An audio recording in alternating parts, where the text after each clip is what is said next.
প্রাণী আছে যার খায় তার বদনাম করে, তার নাম নারী। বুঝলেন তো? 30 বছর আপনার সংসার করছে, 30 বছরে মাঠ থেকে একটা বড় কাঁঠাল এনে স্বামী স্ত্রী দুজনা দুপুরবেলাতে খেতে বসেছেন, কাঁঠালটা ভেঙে। তা আপনার বউকে বলুন, নাফিসার মা আমাদের কাঁঠালটা কি মিষ্টি বলো, দেখবেন ও এক চান্সে বলবে তুমি যতই ফটর ফটর করো আমার বড় ভাইদের গাছের মতো মিষ্টি নয়। এটা বলবেই, এটা ওর চরিত্র। হ্যাঁ একদম, ও সব মেনে নিবে, বাপের বাড়ি বদনাম সহ্য করবে না। রাত্রের বেলা আজ কি পরীক্ষা করবেন?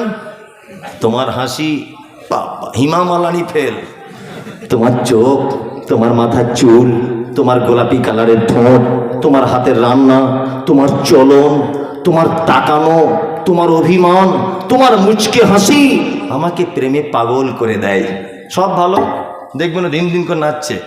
প্রশংসা করে দিয়েছেন, বালিশে মাথায় দেওয়ার আগে একটা কথা বলবেন, সব ভালো, তোমার আব্বারা লোক খারাপ। এইটা আজকে রাতে বলে দেখবেন, বুঝলেন তো?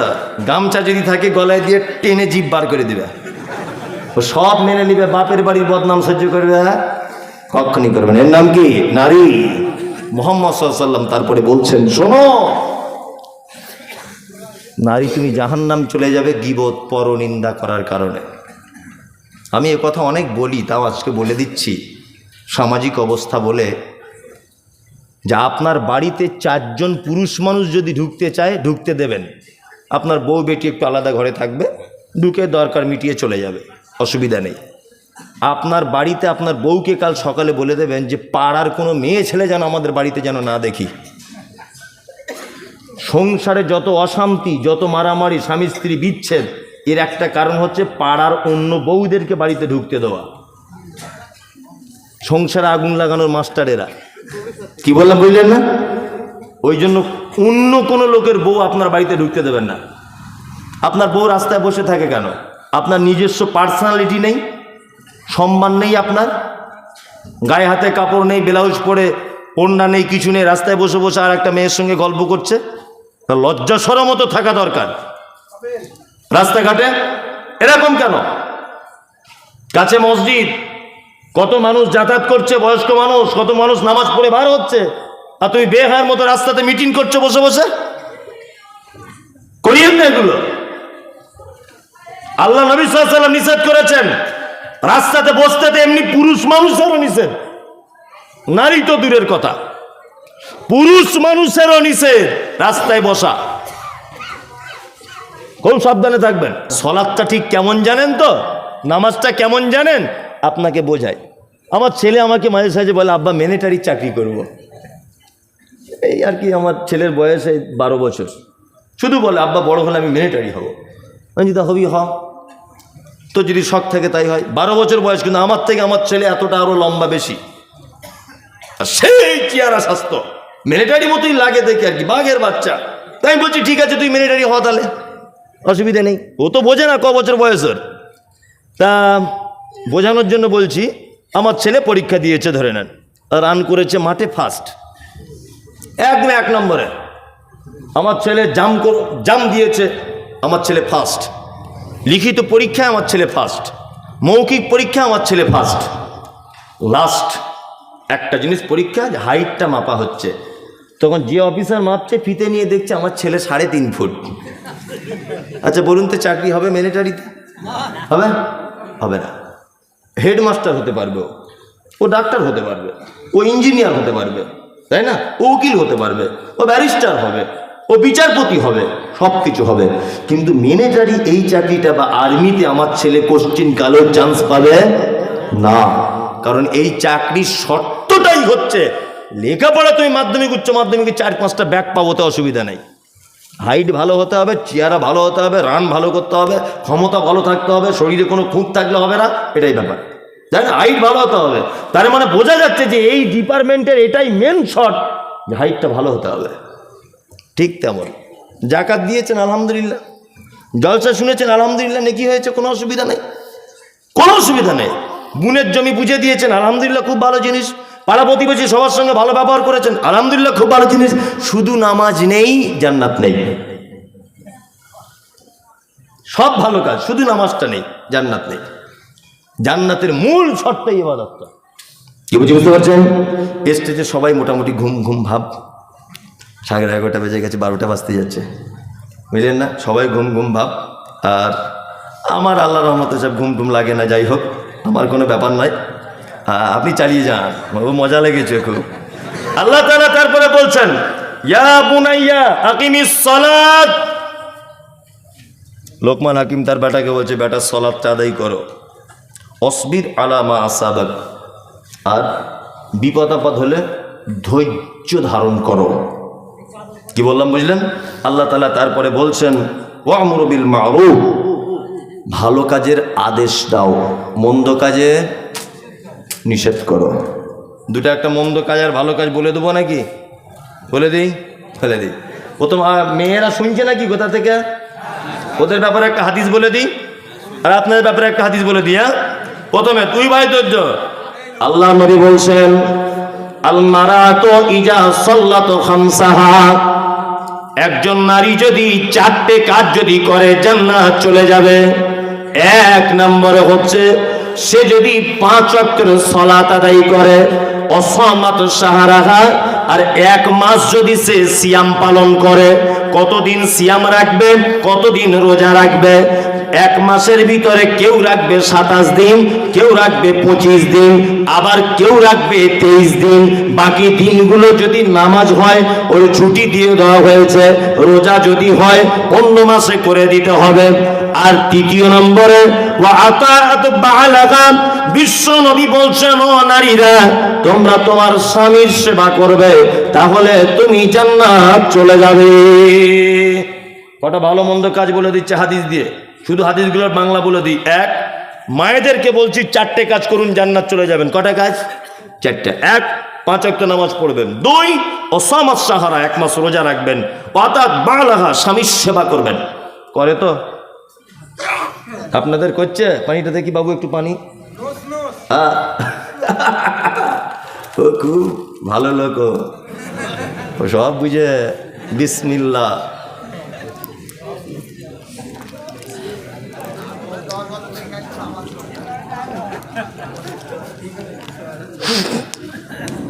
আলহামদুলিল্লাহ। স্বামীর সেবা করবে। ওসব আমাদের ভালোবাসা প্রেম প্রীতির কথা বাদ দেন। বিশ্ব বরেণ্য নবী মুহাম্মদুর রাসূলুল্লাহ সাল্লাল্লাহু আলাইহি ওয়াসাল্লামের বিবিদের কাছে একবার যাওয়া যাক, যে তাদের বিবিদের সঙ্গে নবীদের কেমন ভালোবাসা ছিল। আম্মা জান আয়েশা বলছেন, যে গেলাসে আমি পানি পান করিতাম, পান করা হয়ে গেলে নবীকে দিতাম, দেখিতাম আমি অগণিজ নয়নেতে, ওখানে মুখ লাগাইয়া নবী পান করিতেন।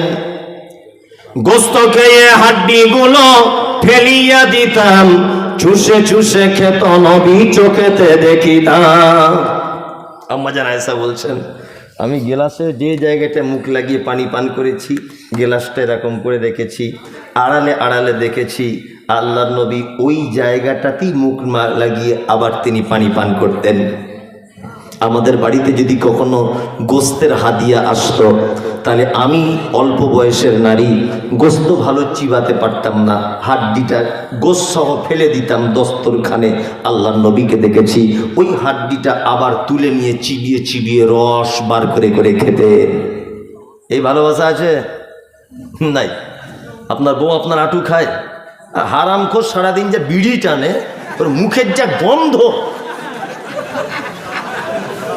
ঠিক বলছি কি না? ওর মুখে যা গন্ধ, ওর বউ থাকে কি করে সেটাই ভাবি। আশ্চর্য ব্যাপার। বাসে ট্রেনে তো উঠি না, নিজের গাড়িতে করে যাতায়াত করি, তো যখন বাসে ট্রেনে উঠতাম এই বিড়ি সিগারেট এসব যারা খেয়ে ওঠে, আল্লাহ এত গন্ধ, পাশে থাকে কে? আঁটু খাওয়া তো দূরের কথা, তাই না?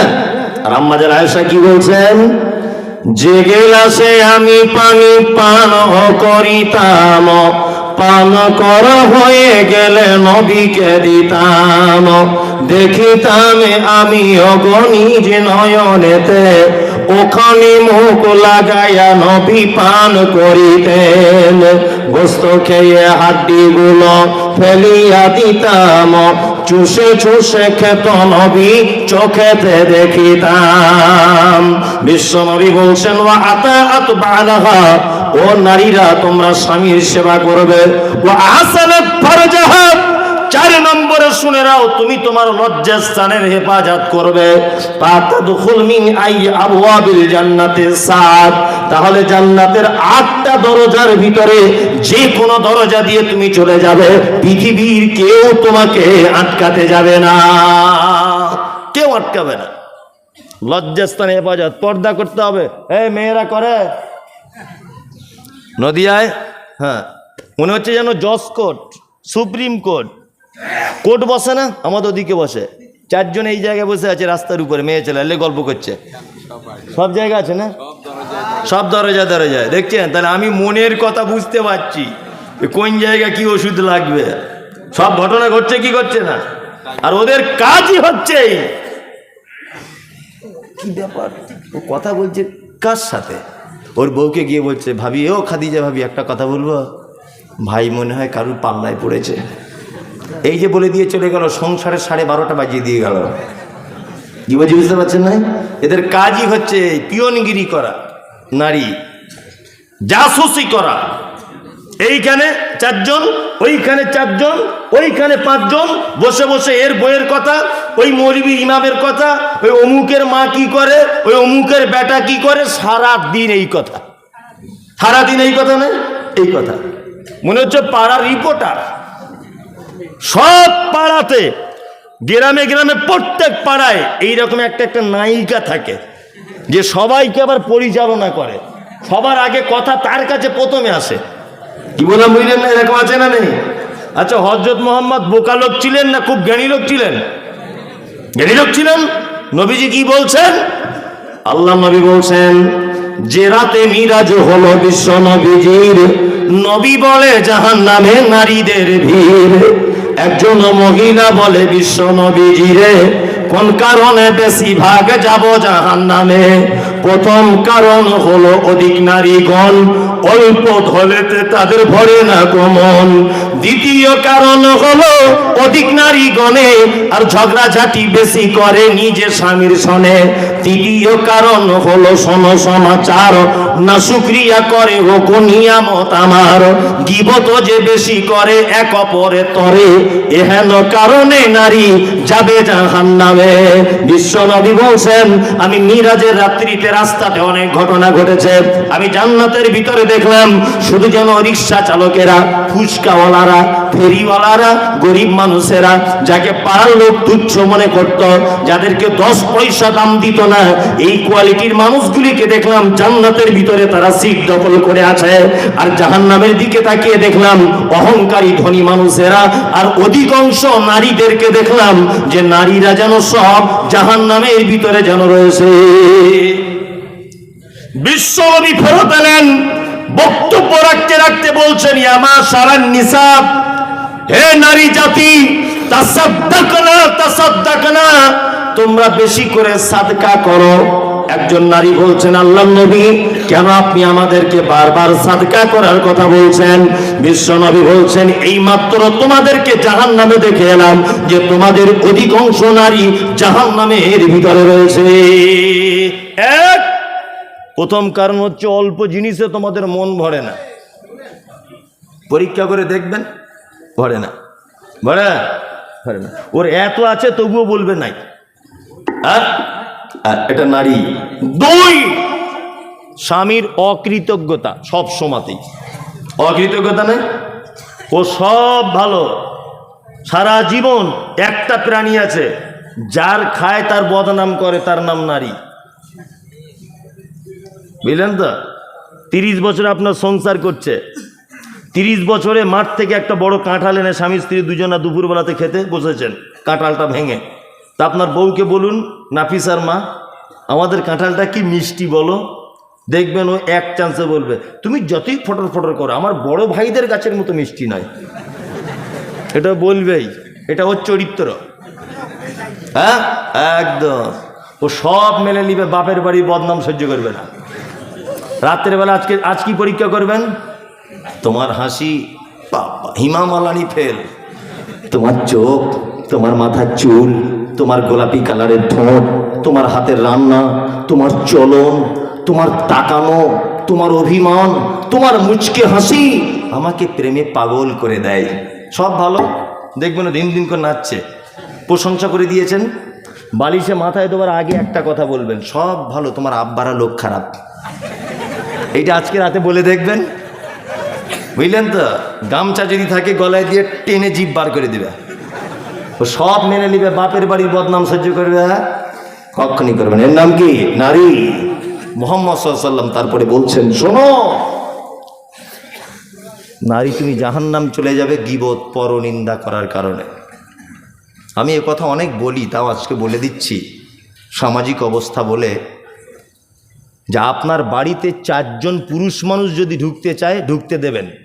আপনার বউ বেটি একটু আলাদা ঘরে থাকবে, ঢুকে দরকার মিটিয়ে চলে যাবে, অসুবিধা নেই। আপনার বাড়িতে আপনার বউকে কাল সকালে বলে দেবেন যে পাড়ার কোনো মেয়ে ছেলে যেন আমাদের বাড়িতে যেন না দেখি। সংসারে যত অশান্তি, যত মারামারি, স্বামী স্ত্রী বিচ্ছেদ, এর একটা কারণ হচ্ছে পাড়ার অন্য বউদেরকে বাড়িতে ঢুকতে দেওয়া। সংসারে আগুন লাগানোর মাস্টারেরা, কি বললাম বুঝলেন না? ওই জন্য অন্য কোনো লোকের বউ আপনার বাড়িতে ঢুকতে দেবেন না। আপনার বউ রাস্তায় বসে থাকে কেন? আপনার নিজস্ব পার্সোনালিটি নেই, সম্মান নেই, আপনার গায়ে হাতে কাপড় নেই, ব্লাউজ পরে ওড়না নেই, কিছু নেই, রাস্তায় বসে বসে আর একটা মেয়ের সঙ্গে গল্প করছে। লজ্জা শরম তো থাকা দরকার রাস্তাঘাটে। এরকম কেন? কাছে মসজিদ, কত মানুষ যাতায়াত করছে, বয়স্ক মানুষ, কত মানুষ নামাজ পড়ে বার হচ্ছে, আর তুমি বেহায়ার মতো রাস্তাতে মিটিং করছো বসে বসে। করিয়েন না এগুলো। আল্লাহ নবী সাল্লাল্লাহু আলাইহি ওয়াসাল্লাম নিষেধ করেছেন রাস্তাতে বসতে, এমনি পুরুষ মানুষেরও নিষেধ, নারী তো দূরের কথা, পুরুষ মানুষেরও নিষেধ রাস্তায় বসা। খুব সাবধানে থাকবেন। ভালো কাজ বলে দিলাম, 4টে করবেন, 5 ওয়াক্ত সালাত আদায় করবেন, 1 মাস সিয়াম পালন করবেন, স্বামীর সেবা করবেন, লজ্জাস্থান হেফাজত অর্থাৎ পর্দা করবেন। স্বামী বাড়িতে নেই, আপনার মামাতো ভাই বলছে তোদের বাড়িতে বেড়াতে আসবো, একদম না। তোমার ফুফুতো ভাই আসতে চাইছে, তোমার বাড়ির স্বামী নেই, একদম আসা যাবে না, মাথায় থাকে যেন। তোমার দাদু বলছে যাব, আসতে পারে, নিজের দাদু হতে হবে। তোমার নানা বলছে আসবো, পারুলি তোদের বাড়ি যাব, তোমার নাচ জামাই বাড়ি নেই, কোনো অসুবিধা নেই, চলে আসতে পারে, নানা আসতে পারে। আপন মামা বলছে পারুলি তোদের বাড়ি যাব, বলছে তোমার জামাই বাড়ি নেই, কোনো অসুবিধা নেই, আপন মামা আসতে পারে, স্বামী বাড়ি না থাকলেও। স্বামী বাড়িতে নেই, বোনের বেটা আসতে একদম কোনো অসুবিধা নেই, আপন ভাই কোনো অসুবিধা নেই, আপন চাচা কোনো অসুবিধা নেই, নিজের ভাই কোনো সমস্যা নেই, আপন বাপ কোনো সমস্যা নেই। একটা গেঁড়াকল সমাজে চলছে, সেটা বলে দিয়ে যায়। আবার শাশুড়ি বলছে বৌমা হাগো, ছেলেটা বারবার আসছে, কে? বলছে আমার মামা হয়। কেমন মামা? বলছে আমার মা ওকে ভাই বলে ডাকে, পাতানো ভাই আমার মায়ের। তোমার পাছার চামড়া তুলে দিব, বিয়াদব কোথাকারে, পাতানো কুটুম মামা, পর্দা করা লাগবে, তুমি জানো না? জানো তুমি? পর্দার ব্যাপারে এত খাতারনাক, শুনে রেখে দেন, এগুলো পাড়া গ্রামের সমস্যা চলে। আমার স্ত্রীর বাচ্চা কাচ্চা হয়নি, অরিজিনাল নয়, বোঝানোর জন্য বলছি। তা আমি হসপিটাল থেকে 2 দিনের একটা বাচ্চা কিনে নিয়ে এসেছি। কদিনের? 2 দিনের বাচ্চা। ছেলেটা আস্তে আস্তে আস্তে আস্তে আস্তে বড় হয়েছে, আমার স্ত্রীর দুধ পান করেনি, আমার স্ত্রীর দুধ পান করেনি। আর দুধ ওর হবে কি করে, তো বাচ্চা আসেনি পেটে, দুধ পান করেনি, ও ফিডার খেয়ে পাপ্পু খেয়ে মানুষ হয়েছে। বাচ্চা ছেলেটা 2 দিন বয়স থেকে, যেদিন থেকে মা ভাষা শিখেছে, আব্বা ভাষা শিখেছে, আমার মাকে কিন্তু মা বলে ডাকে, আমার মাকে মা বলে ডাকে। আমার স্ত্রীকে মা বলে ডাকে, আমার স্ত্রী আবার ওকে বেটা বলে ডাকে। আমাকেও আব্বা বলে, আমি ওকে বেটা বলি। বলুন তো, ছেলেটার যখন যৌবন চলে আসবে, তখন ওই ছেলেটা আমার স্ত্রীকে মা বলে ডাকে, তারপরেও আমার স্ত্রী ওর সঙ্গে ডাইরেক্ট কথা বলতে পাবে কি পাবে না? পাবে না, হারাম, চলবে না। কি বলছি বুঝতে পেরেছেন কথাটা কত ইম্পর্টেন্ট? হ্যাঁ, ওই পুরুষ বা ওই ছেলেটা যদি আমার স্ত্রীর 1-2 ঢোক দুধ যদি পান করে নিত, তাহলে আর পর্দা থাকতো না। তাহলে ও বেটা হয়ে যেত। কিন্তু আমার স্ত্রী যে দুধ পান করায়নি, তার মানে বোঝা যাচ্ছে অনেক ছেলে বলে না যে ছেলেটা পুষেছে, ছেলেটা অন্য ছেলে মানুষ করছে, বলে কি বলে না, এ আমাদের বাড়ির ছেলের মতো। অত সহজ নয়। কে বলেছে তোমায় বেটার মতো? ওর সামনে পর্দা ফরজ করতে হবে, পর্দা। আর জামাই যদি হয় তাহলে শাশুড়ির পর্দার দরকার নেই। জামাই শাশুড়ি বেটার মায়ের মতো। পৃথিবীতে একটা মাত্র সম্পর্ক আছে যাকে কোশ্চিন কালে বিবাহ করা যায় না, হারাম। এক, সেটা হচ্ছে শাশুড়ি। আমার স্ত্রীকে বিয়ে করেছিলাম, 3 দিন পরে ডিভোর্স হয়ে গেছে। বোঝার চেষ্টা করুন, আমার স্ত্রীকে বিয়ে করেছি, 3 দিন পরে ডিভোর্স হয়ে গেছে। আমার স্ত্রীর যে মা, তারও ডিভোর্স হয়ে গেছে, মানে আমার শ্বশুরের সাথে। এখন আমি যদি ইচ্ছা করি আমার ওই স্ত্রীর মা, তাকে বিয়ে করতে পারবো? আমার তো স্ত্রী এখন নেই, পারবো? পারবো না। কিয়ামত পর্যন্ত ওই মহিলাটা আমার জন্য হারাম, কারণ আমি ওর বেটিকে বিয়ে করেছিলাম তাই। তার মানে বোঝা যায় জামাই শাশুড়ি তেমন মারাত্মকভাবে পর্দার ব্যাপার নয়। তবে একেবারে যে বিনা ওড়নাতে থাকবে আমি এটা বলছি না। যেগুলো দেখানো প্রয়োজন, হাত মুখ, এতটুকু জামাই শাশুড়ি এক জায়গায় দাঁড়িয়ে কথা বলতে পারে বেটার মতো, বা এক জায়গায় বসে কথা বলতে পারে, কোনো আপত্তি নেই। শ্বশুর বৌমা অবশ্যই পারে, পাশাপাশি বসে বৌমা মেয়ের মতো একটু কথা বলবে, সুখ দুঃখের কথা, ছেলের ব্যাপারে কিছু বলবে, তোমার শাশুড়ির ব্যাপারে কিছু, কোনো অসুবিধা নেই। ইসলামে পর্দা মারাত্মক ইম্পর্টেন্ট। একদিনের বাচ্চা লালন পালন করে তার সামনে যখন পর্দা করা লাগে, আর তুমি বেহায়ার মতো রাস্তায় বসে মিটিং করছো, তোমার লজ্জা শরম আছে? হ্যাঁ, যে পুরুষ মানুষ এখানে বসে আছেন, আপনার বউ যদি এই দলে থাকে, তাহলে এটা বলে দিলাম আপনাকে, কিয়ামতের মাঠে আপনি দায়ুসের কাতারে দাঁড় করানো হবে আপনাকে। খুব সাবধানে থাকবেন। মায়েদেরকে 4টে ভালো কাজ বলে দিলাম, জান্নাত চলে যাবেন ইনশাল্লাহ। 2-3টে খারাপ কাজ বলে দিলাম, এগুলো করলে জাহান্নাম। পুরুষ ভাইরা যারা আছেন, আপনাদের ব্যাপারে হাদিস বলতে গেলে অনেক বলা যাবে, কিন্তু আমি আর বলতে পারছি না। রাত্রি 12টা বাজে। মসজিদের, এটা মসজিদের না মাদ্রাসার আদায় জলসা? তো মসজিদের। আমি মুসাফির, শেষ বাক্যে আপনাদেরকে এতটুকুই বলবো। এতক্ষণ এলোমেলোভাবে, বিক্ষিপ্তভাবে অনেক বিষয় আপনাদেরকে আমি সচেতন করে দিয়েছি। আল্লাহ যারা আমরা এতক্ষণ শুনেছি, তুমি আমাদেরকে আমল করার তৌফিক দান করো, আমিন আমিন। এবার আপনাদের কাছে অনুরোধ, সর্বপ্রথম একটা জিনিস চাইবো, তারপরে আর একটা জিনিস চাইবো। এই মজলিসে অন্তত 10টা লোক বলুন যে আজকে থেকে নতুন করে নামাজ পড়া ধরবো মৌলী সাহেব। 10টা লোক বলুন দেখি। জলসা যারা দিচ্ছে এরা সব নামাজি তো? এই 5টা লোক বলুন দেখি যে আজকে থেকে নামাজ পড়া ধরবো। অত সহজ নয়। বলছে আর একটু বলুন না শুনি, তাই না? নামাজ পড়বে না। আপনি যখন নামাজই পড়বেন না, তার মানে ওই জায়গাটা আপনি পছন্দ করেন না। আমি আপনার কাছে টাকা চাইবো না, ইচ্ছা হলে আমার কাছে দিতে পারেন, ইচ্ছে না হলে না দিতে পারেন। আপনি ওই জায়গাটার প্রতি আপনার ভক্তি যখন নেই, আপনার টাকা নিয়ে কী হবে? ফালতু।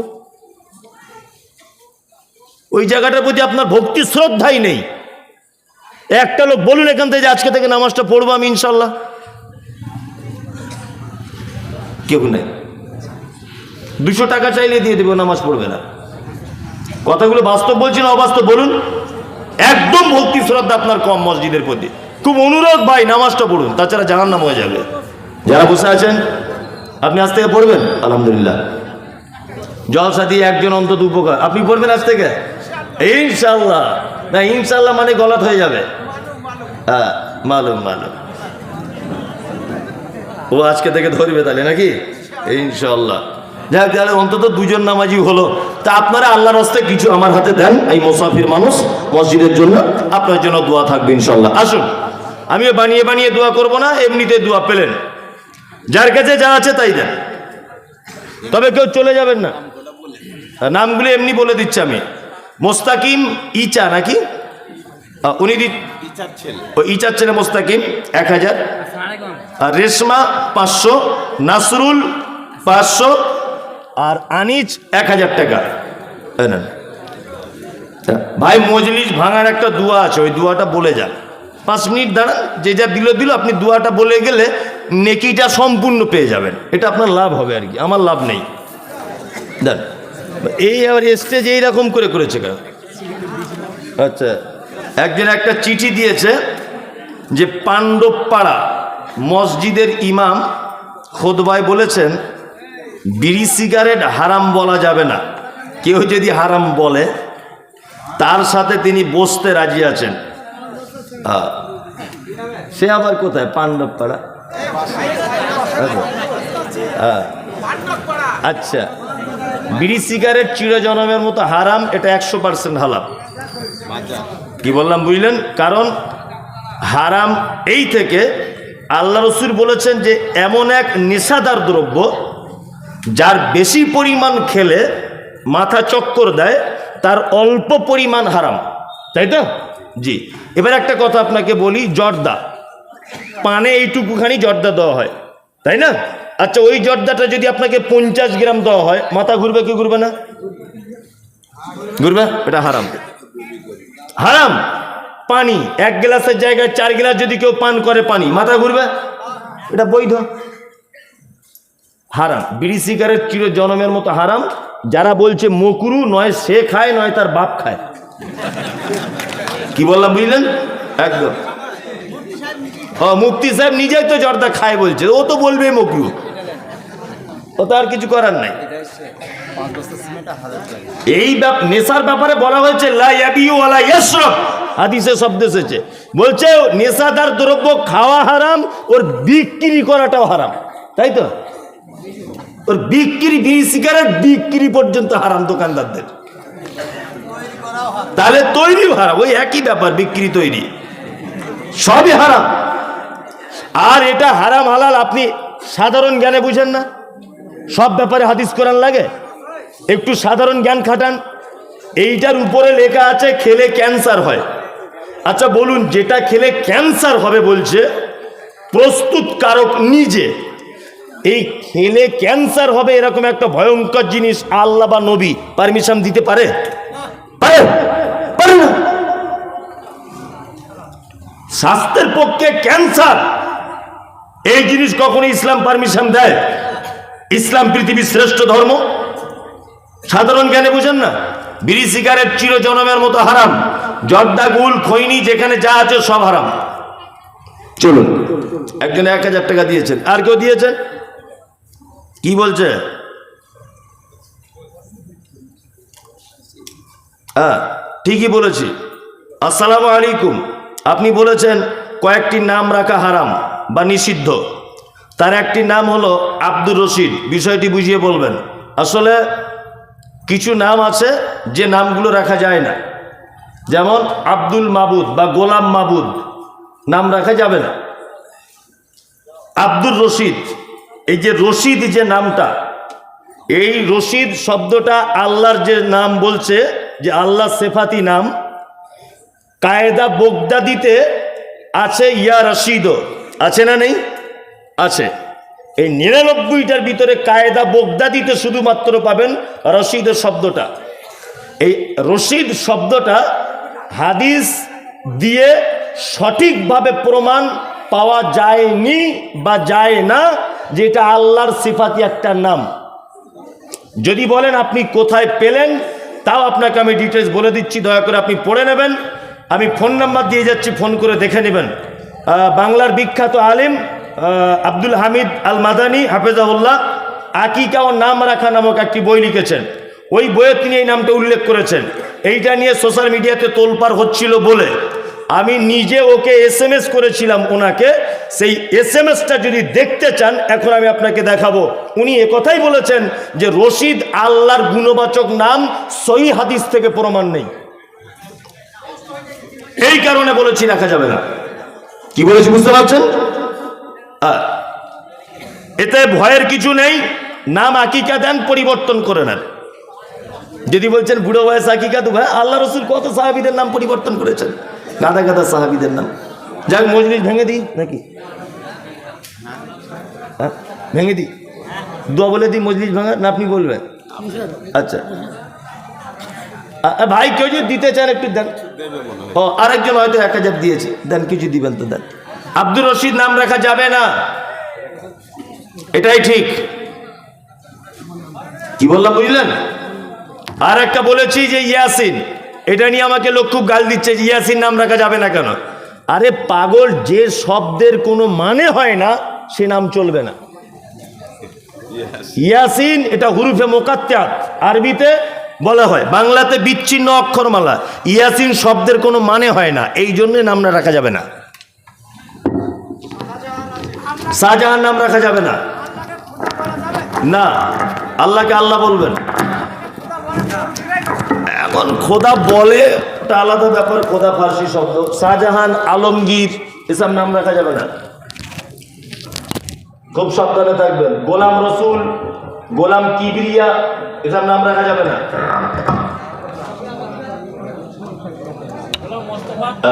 গোলাম মোস্তফা এসব নাম রাখা যাবে না।